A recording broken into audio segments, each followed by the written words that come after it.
So, Rob, going on the list of the capacities you have here, and just in my current role, so I went through kind of a funk when I stepped away from CBC and what I felt was my calling, and I carried that guilt, so I know exactly what you're talking about, and I really felt like I'd turned my back away from what God wanted me to be doing. But, and during the period that I was going through the dark night and, desolation, I still went to church. I still was in small group. I still prayed, even though it felt unbearable to do it a lot of times. I still did it. Mm-hmm. And I grew a lot in that time. And even, when I was working in the firearm industry, because I spent 15 years in that industry. And, a lot of it was really good. The last few years I was in there, it was really toxic.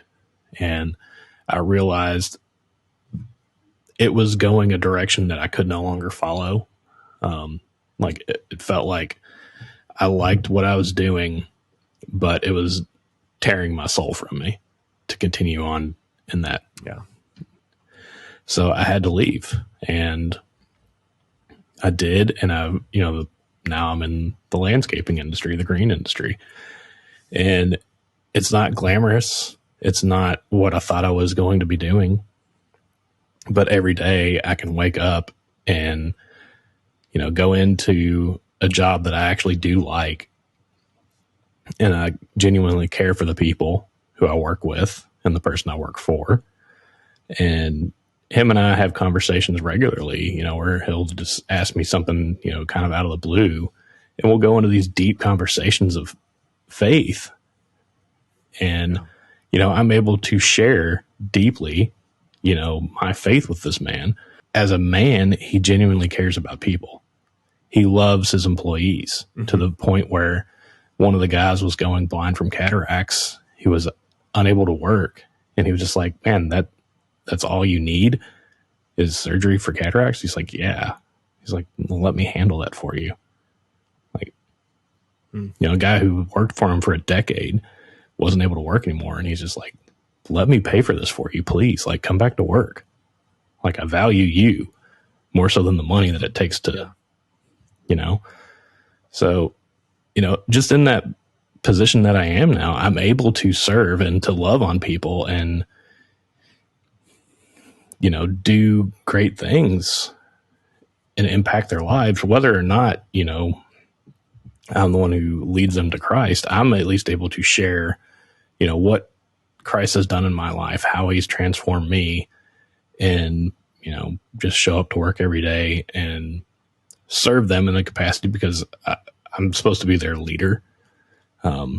And if anybody who is in leadership really truly understands leadership, you are really serving the people who are working for you. You are serving them more so than they are serving you. And I would say, to somebody who's listening, it's like, well, I can't talk freely about my faith, or they told me I can't. Well, again, like good works, loving others, growing in your faith. What part did that say that you had to explain, 5 steps to salvation and, you don't. Like, how do you love people where they are? How do you do good works? Do your job well? Man, you'd be surprised. Just showing up on time, and leaving on time and putting in the effort the entire time. We're not even talking about like doing anything beyond that, and you will set yourself apart. And now, so why do you do that? Well, it's because of Jesus, right? I'm a Christian. Oh, okay. Like, I'd love to talk to you about that over dinner sometime if you want, or whatever, like you got to get more creative than just like, well, I can't share my faith. And if I was a pastor, then I could, no, like then there's so many different standards that are held to you and people expectations. And trust me, you don't want that, and God has given you, if he's given you a capacity for that, then great, go be a pastor. But don't think that somehow you're honoring God more if you go work full time at a church than if you stay at the hospital that you're at right now.